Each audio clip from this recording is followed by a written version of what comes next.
آپ علیہ السلام کا ارشاد ہے انسان کے جسم میں گوشت کا ٹکڑا ہے، تم اس کو ٹھیک کر لو سارے ٹھیک ہو جائیں گے۔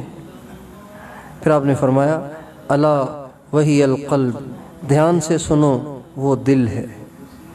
دل ٹھیک ہو جائے تو آنکھ بھی ٹھیک ہو جائے گی، زبان بھی ٹھیک ہو جائے گی، کان بھی ٹھیک ہو جائیں گے، شرمگاہ بھی پاک ہو جائے گی، محفوظ رہے گی، اور سارا وجود انسان کا ٹھیک رہے گا اگر اس کا دل ٹھیک ہو تو۔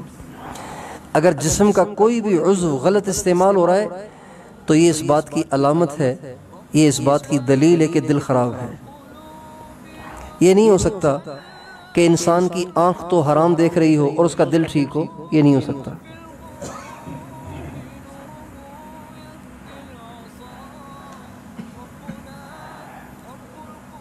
تو دل کیسے ٹھیک ہوگا؟ آپ علیہ السلام کا ارشاد ہے لِكُلِّ شَيْءٍ صَقَالَةٌ، ہر چیز کے لیے ایک پالش ہے، اس کو صاف کرنے کا ایک ذریعہ ہے۔ جیسے کپڑوں کو صاف کرنے کے لیے صابن ہے، بالوں کو اچھی طرح دھونے کے لیے شیمپو ہے، صابن ہے، کپڑوں کو دھونے کے لیے سرف ہے، برتن کو دھونے کے لیے الگ صابن استعمال ہوتا ہے، مٹی کو استعمال کرتے ہیں، صابن کو استعمال کرتے ہیں۔ آپ علیہ السلام کا ارشاد ہے ہر چیز کو صاف کرنے کے لیے ایک چیز ہوتی ہے، اور دل کو صاف کرنے کے لیے اللہ کا ذکر ہے۔ آپ علیہ السلام کا ارشاد ہے وَسَقَالَةُ الْقُلُوبِ ذِكْرُ اللَّهِ، دلوں کی صفائی اللہ کے ذکر سے ہوتی ہے۔